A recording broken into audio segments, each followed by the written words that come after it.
regular season finale. 24-21 Ball State. You see Juwan Edwards, known as the Quake, as an earthquake. Its presence will be felt here in the second half. What a career he is wrapping up today. Of course, BG headed to the MAC championship game next week against Northern Illinois. But we've got a half of football to play here, Gerard. Very entertaining first half. And just 3-point lead for Ball State. And they will get the ball to start half number 2. So away we go. Short kick from the 25. Cardinals will bring it back. And a nice return out close to the 45-yard line by the up-back Dylan Curry. Very interesting decision on the part of Coach Babers to make that decision to essentially pooch kick it, giving great field position to Ball State. You see right here, no leg whatsoever on this kick, and essentially just giving great field position to a team already with momentum and the lead coming into the half. All right, use your experience here. Speculate. What would be a reason? You must fear Maybon or Edwards return the football. Here is Mann, who had a nice first half. Get him on the run again and fires it outside and hits his man. Nice sliding catch down there by the Cardinals. That one is hauled in, and that is going to go for about 4 on the play. Jordan Hogue, his first catch of the day, Fort Wayne, Indiana product. Second down and 6 from the 49-yard line. Cardinals operating in their own territory. Little jet sweep here. We'll go for about 5. They might be a little short of the first down, Sherrod, but a nice play. Right, but what you want for man is a situation where he has third and short, where you have the option. It creates static for Kim McLeod is, will they run or will they pass? And that type of indecision leads you to a situation where you can't really call the proper defense. Jamie Antonoglu, the ball carrier that time. Just a yard short, 3rd and 1. No surprise here. Edwards carries for the first down and more. 3rd down conversions in the first half. Gerard, 5 of 9, so now 60% on the 3rd down conversion rate for the Cards. And this is where the Quake is at his best, when he's allowed to move the pile, turning those big thighs of his and just picking up extra yards. Love to see when Edwards has the opportunity to go straight ahead. That's when he's his most effectiveness as a runner. Ozzie Mann in the first half, 12 of 18, 214 yards passing, 3 touchdowns. He will drop back to throw it. And again, here's that rainbow for Maybon, but incomplete. Zone coverage down there. They had 2 guys in Maybon's area. And the freshman Johnson on the coverage, and he and Maybon had contact at the end of that play, throwing off the timing in which Maybon didn't have opportunity to make a play for the ball. But nice job on the part of Johnson. If you're in your space, the receiver runs into you, it is not your fault. You know, Gerard, we were talking about the 3rd down, 6 of 10 today for the Cardinals. They have stayed primarily in manageable 3rd down situations for Ozzie Mann, and that goes a long way in getting those first downs, right? Oh, that is the key, especially when you have a quarterback in a situation where he's been out. Great spin move by Edwards into open territory. A first down and more for Juwan Edwards. You know, that play, and this, as you see on the replay, puts in perspective the talent of Juwan Edwards. Nice spin move on his part. That's a very athletic play. And then the ability to get down the football field and gain more yardage. Again, he has the skill set in which he can run by you, run through you, or essentially avoid you. Well, he's run now for 55 yards on 15 carries today. But very effective yardage, that time for a first down. Man on the run again. Gets it to his man. That is caught inside the 15-yard line. Nicely done by Chris Schillings, who in the first half caught his first touchdown pass of the year. Looks like a flag came in at the end of the play. Pass interference, offense, number 81. 15-yard penalty from the previous spot. First down. Ball State guilty of the offensive pass interference. Jordan Hogue gets whistled on the infraction. So wipe out that pass play to Schillings. And pretty far down the field, that flag being called. It's almost like Hogue did a pick route 10 to 15 yards down the field, where normally that takes place near the line of scrimmage. Now mark Ball State back to the 35-yard line, 1st and 25. Well, in the first minute or so of the ball game, this would be nothing. 1st and 25. They were peeling off 60 and 70 yards at a time. If you joined us late, it's 14-7, 2 minutes into the football game. And we'll give it to Edwards, see what he can do with it. And he bounces to the outside, inside the 20, and finally run out of bounds at about the 18-yard line. And early in the first half, this patient running on the part of Edwards was not causing him to get any positive yards. But right here, you see that the patient plays off. He picks a hole, diagnoses it, shoots outside where containment is lost, and picks up big yardage, helping the opportunity and chances of actually picking up a first down, considering how far they have to go. Jude I.J. Barimi ran him out of bounds at the end. It's 2nd down and 8.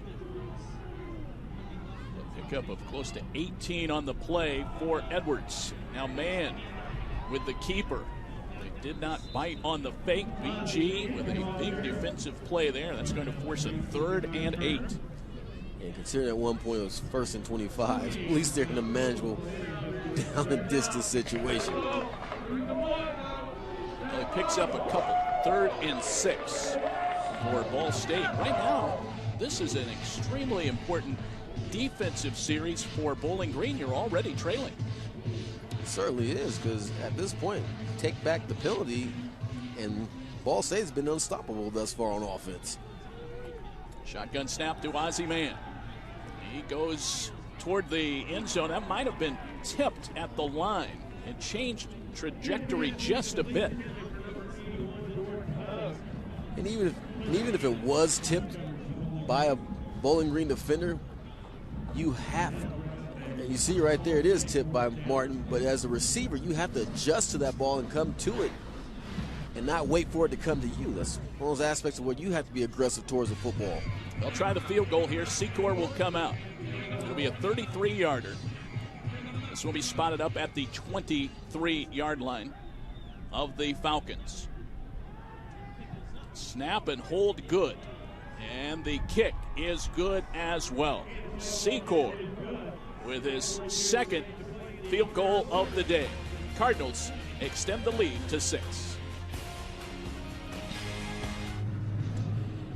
Well, Ball State kicker Scott Secor, the senior out of New Lenox, Illinois, nails a field goal, his 2nd of the day. And there you see Scott right there. Earlier this year, nailed a 55-yarder to beat Central Michigan by a score of 32-29, and also earlier this year had a school record 5 field goals against the Akron Zips. This is a guy who can really bail you out with field goals in ball games. He does it right there to give Ball State a 6-point lead. BG on the return. And a big hit on Clint Stevens. And, well, Gerard, let's take a look at what the field looked like this morning here at Deutsch Perry Stadium. A little time lapse for you. Looks great right now, but a lot of work went into getting the snow off the field. Yeah, a lot of production has to take place in order for the football game to be put on, and I am certain that the players are so grateful that all that snow was removed, because there's nothing worse than being in cold weather and damp and wet from snow or rain. We've had some flurries throughout the day today, but nothing accumulating right now, thank goodness. 10:36 to go, 3rd quarter. Here come the Falcons now. They'll swing it out to the edge and try and get some running room out there. That's Ryan Burbrink making the catch, the Shady Side, Maryland product. All he has done this year is haul in 53 catches, almost 700 yards. Also has returned a punt for a touchdown this year. They'll hand this one up the middle, and this is Green. And that play has worked a couple of times for BG early, Gerard. That's the first time we've seen them go to that in a while. Right, and they got away from that particular play in which you attacked the middle of the defensive line for Ball State, and they've had a lot of success. Smart move on Bowling Green's part to go back to a play that they had so much success with. They'll go to Green again, bounces to the outside. Midfield, turns the corner, and has some significant yardage. 1st down and more for Travis Green. There's some question whether he would play today. Looks like this one's going to come back. holding penalty. So Green did his job but had a little extra help, so this one coming back. But Travis Green, there was some question whether he was going to play today. He's been battling a high ankle sprain, but showing no effects of that today. No signs of injury whatsoever on the part of Travis Green. Maybe that is the issue at hand for Bowling Green, just getting the ball back into one of their more dynamic playmakers in Travis Green. Well, they walked that one off all the way back to the 30, so you're looking at a 1st and 20 now. Kanapke fires it to the right, and very modest gain there after the pass was caught by Roger Lewis. We haven't talked about Roger a whole lot today. Cardinals, no doubt, keying on the freshman. Oh, they certainly are. And the one thing that Conaway as well as Holder have done a good job, the corners for Ball State, is just not letting Lewis get behind you, because he is really strong at the vertical passing game. He can do the bubble screens and middle screens and all that good stuff, but his strong suit is the deep vertical passes. But that's only his 2nd reception of the day, Gerard, and that is obviously going to go a long way for Ball State to stay in this game. Right now they lead it 27-21. Now a 2nd and 18. Now Kanapke has to run for it. He'll pay the price. He goes down hard.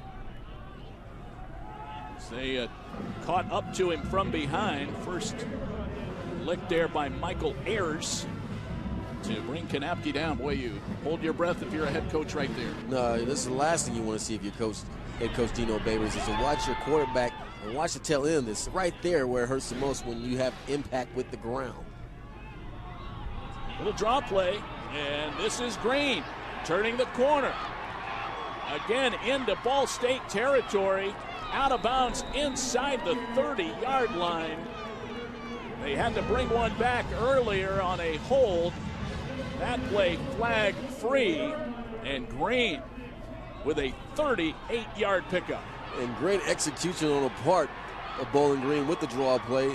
Travis Green is a very fast individual, and he shows it right there as he's able to hit the hole and go for a large amount of yards. He shot out of the starting gate there. He'll get some oxygen on the sideline while Fred Coppett carries it straight ahead. Falcons into the red zone now. Going back to the run in the process. It's been a question of which offense can do what they do best, and right now for Bowling Green it's running the football. Quick offense, Kanapke, a little screen pass to Coppett, but a little late developing. And Ball State able to stop it. Defensive coverage there by Tyree Holder. Coming up from the cornerback position, you mentioned him a moment ago. He's had a nice game. There you go, Travis Green making the most of 8 carries. And that's considering the fact that he's been out due to injury. Very impressive so far, the performance of Travis Green on today. And one of the parts of that play we didn't see was how he utilized the referee in the process of breaking off that big run. He'll get another carry here, but ankle tackle in the backfield. That'll go for no gain. Ball State has done a nice job penetrating in the backfield. And that time they are able to cut Green down. And you're looking at a 4th down and 6 now. And they will send out Tyler Tate. Nice job by Igabosin. That's how you stop Green. Don't let him get started.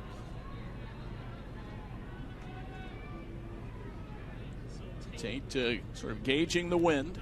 Dino Babers saying this week this young man has it down to a science.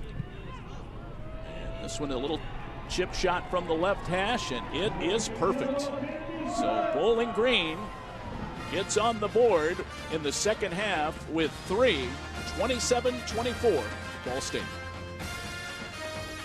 Full media timeout.